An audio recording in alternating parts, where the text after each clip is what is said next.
हाय guys, Jasmine skin care में आपका बहुत बहुत स्वागत है। दोस्तों, आज हम बात करने वाले हैं मेंटल हेल्थ पर, यानी मानसिक रूप से आप कितने स्वस्थ हैं और आपको कैसे स्वस्थ रहना चाहिए। अगर आप कमज़ोर हैं तो आप किन किन बातों को अपना करके अपने मन को, अपने दिमाग को स्वस्थ रख सकते हैं। तो दोस्तों, यहाँ पर हम सबसे पहले जान लेते हैं कि हमारे शरीर पर जो 75% जो बीमारियां हैं वो हमारे दिमाग में पहले आती हैं, उसके बाद ये बीमारियां शरीर पर आती। और आप यकीन नहीं कर पाएंगे, अगर कोई बीमारी आपके दिमाग में घर कर गई है जो कि आपको बॉडी में आपके फिजिकली आपको दिखाई नहीं दे रही है, लेकिन आप कुछ दिनों में ही देख पाएंगे कि उस बीमारी के सिम्टम्स आपके शरीर पर भी दिखाई देने लगे। इसलिए दिमाग की सोच का बहुत गहरा असर पड़ता है। कुछ भी सोचने से पहले आप जो है बहुत ध्यान दें, क्योंकि इस सब का असर हमारे शरीर पर और हमारे मन पर दोनों पर पड़ता है। इसलिए सोचने से पहले बहुत ध्यान दें कि आप क्या सोच रहे हैं, क्यों सोच रहे हैं। तो चलिए, अब हम पहले जान लेते हैं कि मेंटल इलनेस क्या होती है। यानी दिमागी रूप से अगर आप कमज़ोर हैं तो आपको कैसे पता चलेगा कि आप दिमागी रूप से कमज़ोर हैं या आप मेंटल इलनेस का शिकार हुए। तो इसको आपको खुद ही ऑब्जर्व करना होगा, आपको देखना होगा आपके मूड में, आपके इमोशंस में कैसे बदलाव आ रहे हैं। और जब आप देखेंगे तो आप एक साथ अपनी ही पर्सनैलिटी में बहुत सारे इमोशंस देख पाएंगे, जिसमें सबसे पहला है गुस्सा। जो मेंटल इलनेस के शिकार होते हैं उनको गुस्सा बहुत जल्दी आता है और बहुत देर तक बना रहता है। यानी वो जिन चीज़ों की वजह से उनको गुस्सा आया है वो उन चीज़ों को जल्दी जल्दी छोड़ नहीं पाते हैं। जिन बातों की वजह से उन्हें गुस्सा आया है वो उन बातों को जल्दी जल्दी छोड़ नहीं पाते। इस वजह से उनको गुस्सा बना रहता है। इसके बाद है एंग्जाइटी, यानी चिंता। आप छोटी छोटी बातों को लेकर बहुत ज़्यादा चिंता में रहेंगे, बहुत ज़्यादा आपको फ़िक्र हर चीज़ की रहेगी। हर छोटी सी बात की आप बहुत ज़्यादा फ़िक्र ले लेंगे। इसके बाद ज़्यादातर आप दुखी रहेंगे, उदास रहेंगे, आप खुश बहुत कम रहेंगे। इसका तो सीधा सा मतलब है कि अगर आप खुश होते तो आप मेंटली हेल्दी होते। तो अगर आप दुखी हैं तो इसका मतलब है कि आप मेंटली वीक हैं। छोटी छोटी बातों में आप दुखी हो जाते हैं, उदास हो जाते हैं। इसके बाद आप बहुत छोटी छोटी सिचुएशंस में, बहुत छोटी छोटी परेशानियों में अपने आप को बिल्कुल हेल्पलेस महसूस करेंगे। यानी एकदम बेसहारा टाइप आपको फीलिंग आएगी। अब आप कुछ नहीं कर सकते इस सिचुएशन में, अब आपके हाथ में कुछ भी नहीं रह गया है। आप इस तरीके की चीज़ें फील करेंगे। इसके बाद आपके मूड में बहुत तेज़ी से बदलाव आएगा। यानी एकदम से आपको बहुत गुस्सा आएगा, एकदम से आप बहुत खुश हो जाएंगे। यानी मूड में भी आपके एक बैलेंस नहीं होगा। दोस्तों से आप थोड़ा दूरी बना के रखेंगे, बहुत ज़्यादा किसी के साथ मिलना जुलना पसंद नहीं करेंगे। इसके बाद आप बहुत जल्दी थक जाते होंगे काम करते करते, मतलब एक एनर्जी, जो आपकी एनर्जी लेवल है वो बहुत कम होगा। इसके बाद आपका स्लीपिंग पैटर्न जो है, आपका सोने जागने का जो टाइम है वो बहुत डिस्टर्ब होगा। यानी जो सोने का आपका टाइमिंग है वो बहुत डिस्टर्बेंस होगा। आपको जरूरी नहीं है आप रात में सोए, हो सकता है आपको दिन में सोने की आदत पड़ गई हो, या आप देर रात को सोते हो, सुबह देर तक सोते हो। तो इसमें ये रहता है कि आपको रात में नींद नहीं आती, आपको दिन में नींद आती है, या आप बहुत कम सोते हैं। एक बात याद रखिए दोस्तों, आपकी मानसिक स्वास्थ्य का बहुत गहरा जो कनेक्शन है वो आपके सोने से है। अगर आप टाइमली भरपूर 8 घंटे की नींद ले रहे हैं तो आप मानसिक रूप से 50% 60% तो एकदम स्वस्थ होंगे। क्योंकि आपको नींद ना आना ही आपका सबसे बड़ा कारण है कि आप मेंटली वीक है। इसलिए इस बात पर बहुत ध्यान दें कि आपके सोने जागने की टाइमिंग क्या है, आप कितनी देर सोते हैं और आराम से सो पाते हैं या नहीं सो पाते। इसके बाद इस बात का आपको ध्यान रखना है कि आपका जो शारीरिक स्वास्थ्य है वो कितना ज़रूरी है। यानी हम ये सोचते हैं कि अगर हम बॉडी में हमें कोई बीमारी होगी, हम जल्दी से डॉक्टर के पास जाते हैं, जल्दी से उससे दवा लाते हैं ताकि कहीं ऐसा ना हो हमें कोई बीमारी हो जाए या कोई हमें दिक्कत हो जाए। लेकिन अगर हम मानसिक रूप से स्वस्थ नहीं होते हैं, अगर ये सारे सिम्टम्स हमारे इमोशंस में दिखाई दे रहे हैं, तो क्या हम उसके लिए इतनी फ़िक्र करते हैं? उसके लिए हम जल्दी से किसी साइकियाट्रिस्ट को या किसी न्यूरो को दिखा करके अपनी प्रॉब्लम को रखते हैं या उससे बात करते हैं? हम उन चीज़ों को जाने देते हैं, अरे ठीक है वो सब हो जाएगा, अभी नींद नहीं आ रही है, फिर कुछ दिनों के बाद आने लग जाएगी। तो इस चीज़ से बताने का मेरा सिर्फ यही मतलब है कि हमारा जो मानसिक स्वास्थ्य है वो उतना ही ज़रूरी है जितना हमारा शारीरिक स्वास्थ्य है। इवन हमारा शरीर से ज़्यादा हमारा मन का स्वस्थ होना बहुत ज़रूरी है। अगर आपका मन दिमाग स्वस्थ होगा तो आप शारीरिक रूप से वैसे भी स्वस्थ होंगे। तो इस बात का बहुत ध्यान दीजिए। इसके बाद हम आते हैं कुछ और चीज़ों पर जिन पर हमको ध्यान देना चाहिए कि आप अगर आपको इस तरह का प्रॉब्लम है तो और क्या क्या चीज़ें आप देख सकते हैं अपनी पर्सनैलिटी में। आपका जो एस्टीम लेवल होगा, यानी आपका आत्मविश्वास जो होगा वो बहुत कम होगा। मतलब जल्दी से हम लोग नहीं, जैसे कि किसी भी चीज़ के लिए तुरंत खड़े हो गए, नहीं नहीं हम तो ये बिल्कुल कर लेंगे, तुरंत कर सकते हैं हम ये, बिल्कुल हमारे अंदर इतनी स्ट्रेंथ है। लेकिन ऐसे लोग जो मेंटली वीक होंगे उनका सेल्फ एस्टीम बहुत डाउन होगा, यानी वो बहुत जल्दी ना अपने लिए स्टैंड ले पाएंगे ना किसी और के लिए स्टैंड ले पाएंगे। ऐसे लोग फैसले बहुत मुश्किल से कर पाते हैं, किसी तरह के डिसीजन नहीं ले पाते, बहुत कंफ्यूज रहते हैं वो, क्योंकि वो खुद में ही कंफ्यूज्ड हैं। इसके बाद जो एक और चीज़ है वो है लोनलीनेस। ऐसे लोग अकेलापन बहुत अच्छा उनको फील, मतलब उनको अच्छा लगता है लोनलीनेस में रहना। फिर ऐसे लोगों को क्या होता है कि उनको मतलब कोई अगर उनके आसपास या उनका कोई रिश्तेदार है, कोई है, तो वो उनको पुश करता रहे, मतलब चीज़ों के लिए, कुछ करने के लिए उनको पीछे से धक्का देना होगा। वो खुद से उनको समझ में ही नहीं आएगा कि हमको ये करना है, ये नहीं करना है, तो उनको बताना होता है। इसके बाद जो सबसे बड़ा कारण है हमारी मेंटल इलनेस का, दोस्तों इस बात को बहुत अच्छे से समझिएगा। जो लोग थोड़ा मैच्योर हैं उनको तो बताने की ज़रूरत नहीं है, वो ईज़िली समझ जाएंगे। सबसे बड़ा कारण है हमारे मानसिक स्वास्थ्य जो ठीक ना होने का, वो है हमारा ईगो और हमारा अटैचमेंट। ये दो शब्द अगर आपकी ज़िंदगी से निकल जाएं तो आपको खुश रखने से कोई नहीं रोक सकता है। लेकिन क्या होता है कि एक तो हमारा प्राइड, ईगो, यानी किसी ने कुछ कह दिया हमारे ईगो को ठेस लगी, किसी ने हमारे मुताबिक कुछ काम नहीं किया हमारे ईगो को ठेस लगी, किसी ने हमारी पर्सनल राय को इम्पोर्टेंस नहीं दी हमारी ईगो को ठेस लगी। यानी हम दिन भर में बहुत छोटी छोटी बातों में हमारी ईगो ना हो गई बिल्कुल, वो तो एकदम नाजुक सा एग हो रहा है कि हल्का सा भी वो पुश करोगे तो वो अंडा टूट जाएगा।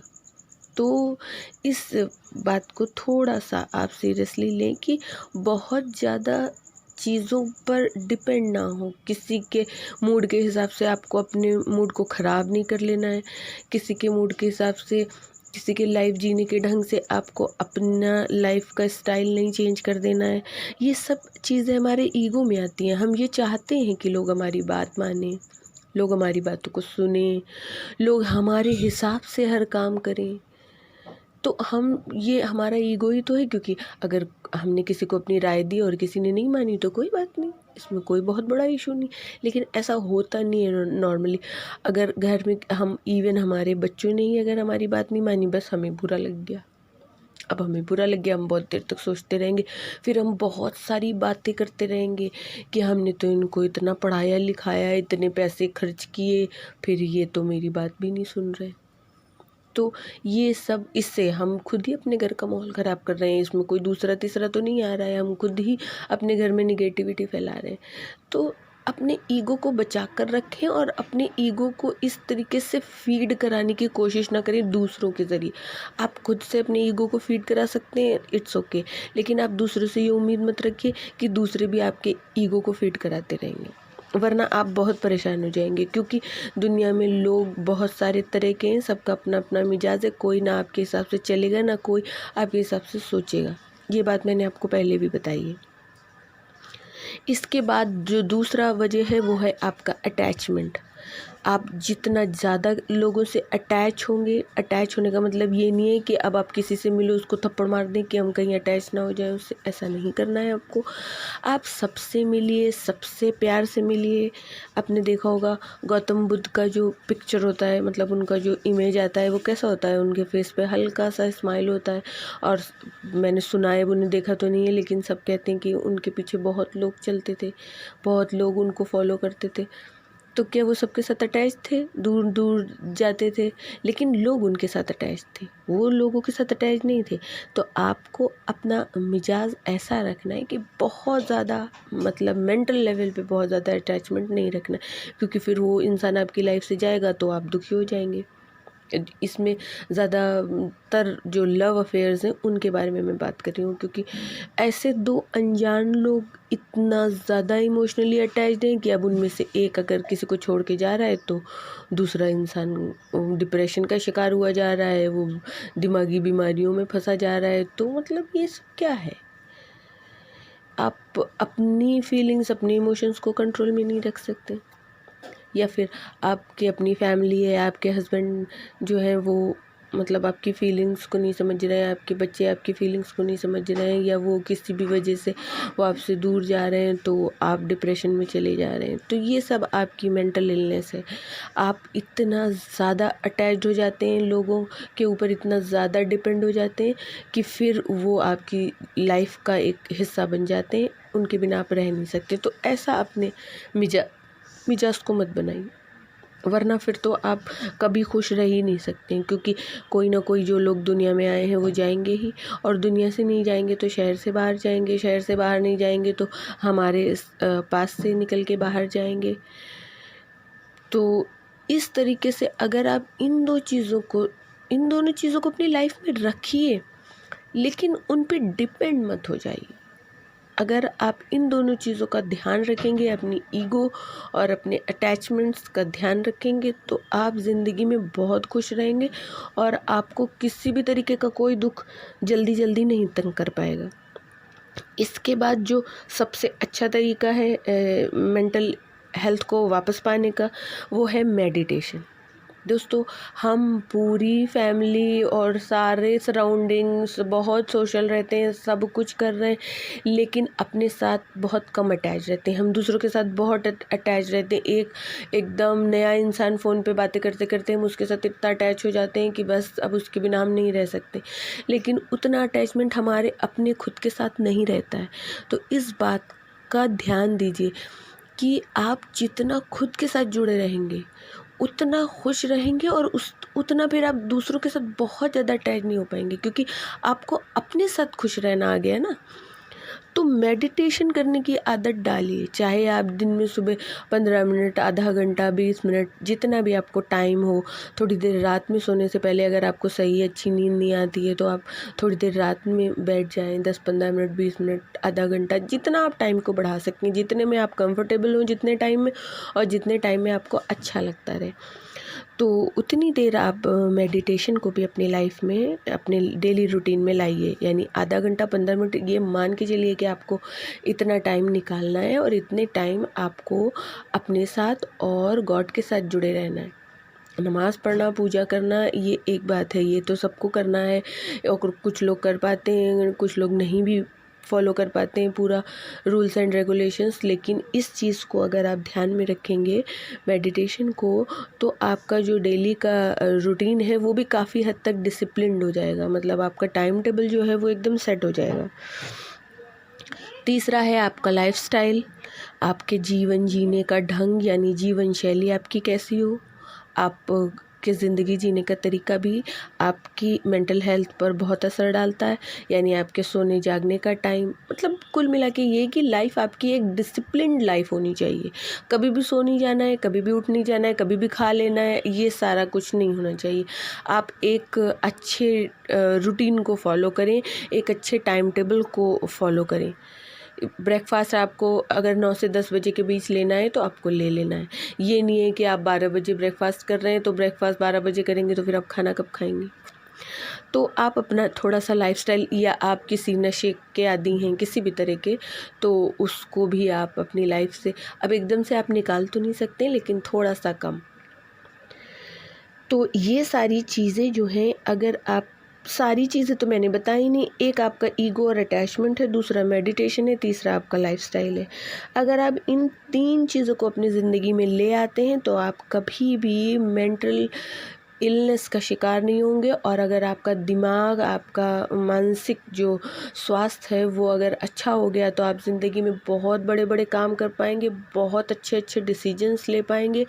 और लोगों के साथ, मैंने आपसे कहा कि आप अटैच ना हो, लेकिन लोग आपसे बहुत अटैच्ड हो जाएंगे, क्योंकि इतना अच्छा नेचर आप एक अपना शो करेंगे कि लोग अपने आप आपसे जुड़ने लगेंगे। फिर आपको बिल्कुल इस चीज़ को प्रूव करने की ज़रूरत नहीं होगी कि हाँ आप बहुत अच्छे इंसान हैं या आप बहुत अच्छे मिजाज के इंसान हैं। ये सब चीज़ें आपको नहीं प्रूव करनी पड़ेंगी। इसके बाद कुछ चीज़ें और छोटी छोटी हैं जिनको आप फॉलो कर सकते हैं, जैसे न्यूट्रिशन यानी सही पोषण का ध्यान दें। ये भी मैं आपको बस थोड़ा सा ध्यान दिलाना चाहूँगी कि जो न्यूट्रिशन, हमारा जो पोषण है, जो हमारी आँत है पेट में, जिसमें हम खाना खाते हैं, खाना खाने के बाद जो खाना हमारी आँत में जाता है ना, तो जो इंटेस्टाइन है हमारी और जो ब्रेन है यानी दिमाग है, ये दोनों कनेक्टेड होते हैं।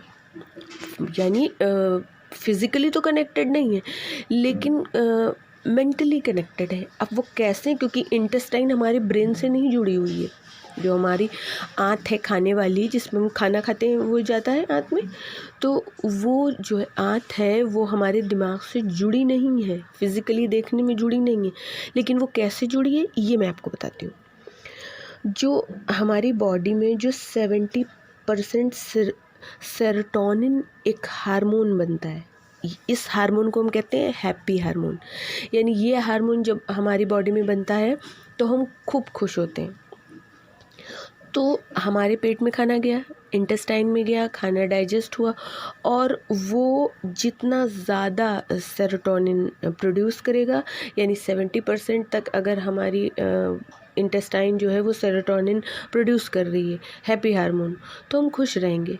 यानी बस फिज़िकल एक्टिविटी, आप अगर बहुत ज़्यादा मूड आपका ख़राब है, आप गुस्से में हैं, तो आप कुछ वर्क कर सकते हैं जो आपको पसंद हो, आपका हॉबी, यानी आपको गार्डनिंग पसंद है, गाना गाना पसंद है, जो भी पसंद है, कुछ वक्त के लिए सब कुछ भूल जाएं और उस पे फोकस करें। इसके बाद कोल्ड एक्सपोजर, ये तो मैंने आपको पहले भी बताया है कि आप ठंडे पानी से नहाना, ठंडे पानी का शावर लें। अगर आप बहुत ज़्यादा परेशान या किसी भी समस्या में घिरे रहते हैं तो आप ठंडे पानी का शावर लें। ये आपको बहुत हद तक आपके जो लेवल है, एंजाइटी लेवल, उसको कम करने में हेल्पफुल होगा। इसके बाद नेचर के करीब रहें, यानी कुदरत के आसपास रहें, यानी पेड़ पौधे के पास रहें। और अगर आपके घर में बहुत ज़्यादा पेड़ पौधे नहीं हैं तो आप पार्क में जा सकते हैं, और पार्क में आप नंगे पैर टहलिए, आपको बहुत अच्छा लगेगा। फिर क्रिएटिविटी, अपने अंदर कोई ना कोई क्रिएटिविटी डेवलप करें, यानी जो काम आप चाहें, जो आपको बहुत पसंद हो, उस काम को करें।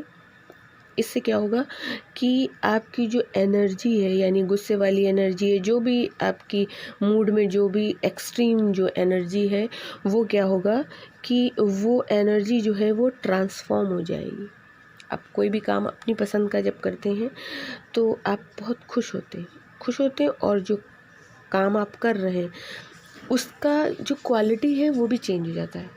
सपोज़ आपको बहुत संगीत या म्यूज़िक बहुत पसंद है, अब आपने उसको ही अपना प्रोफेशन बना लिया, तो आप देखेंगे कि उस काम की क्वालिटी, और आप जो सालों से करते आए हैं, सपोज़ आप टीचर थे, बहुत सालों से आप पढ़ा रहे थे, टीचर आप बहुत अच्छे कभी नहीं बन पाए, लेकिन आप सिंगर बहुत अच्छे बन गए। तो इसका सबसे अच्छा सिंपल वजह यही है कि आपने अपनी पसंद को, अपनी हॉबी को ही अपना प्रोफेशन बनाया। तो अपने अंदर क्रिएटिविटी की आदत डालें। अब ज़रूरी नहीं है कि सब लोग अपना लेकर शौक़ पूरा करने निकल जाएं, तो फिर आपकी जो फैमिली के फाइनेंसेस हैं वो कौन पूरे करेगा, तो ऐसा मत करें। लेकिन थोड़ी देर के लिए जितनी देर आपको टाइम मिलता हो, थोड़ी देर के लिए अपने लिए, उतनी देर आप क्रिएटिविटी को फॉलो करें। तो इन कुछ स्टेप्स को फॉलो करके आप मेंटली हेल्दी रह सकते हैं। एक और बात, अगर आपका कोई सपना है तो हर वक्त अपने सपने को अपने सामने रखें, यानी अपनी इमेजिनेशन में आप अपने सपने को सामने रखें। आप जो भी सपना देखते हैं या आपने कभी जो किसी भी तरह का सपना देखा है कि आप कुछ बनना चाहते हैं, आप किसी जगह पे जाना चाहते हैं, आप अपने घर में कोई ख़ास चेंजेस चाहते हैं, या आप अपनी लाइफस्टाइल एक ड्रीम वाली चाहते हैं, तो आप अपने सपने को अपने सामने रखें। इससे क्या होगा, आप बहुत खुश रहेंगे, आपको एक बहुत खुशी मिलेगी। इस सपने को अगर आप अपने सामने रखेंगे तो आपको बहुत खुशी मिलेगी। तो दोस्तों, if you like this video, then please hit the like button. I will meet you on my next video. Till then, bye bye.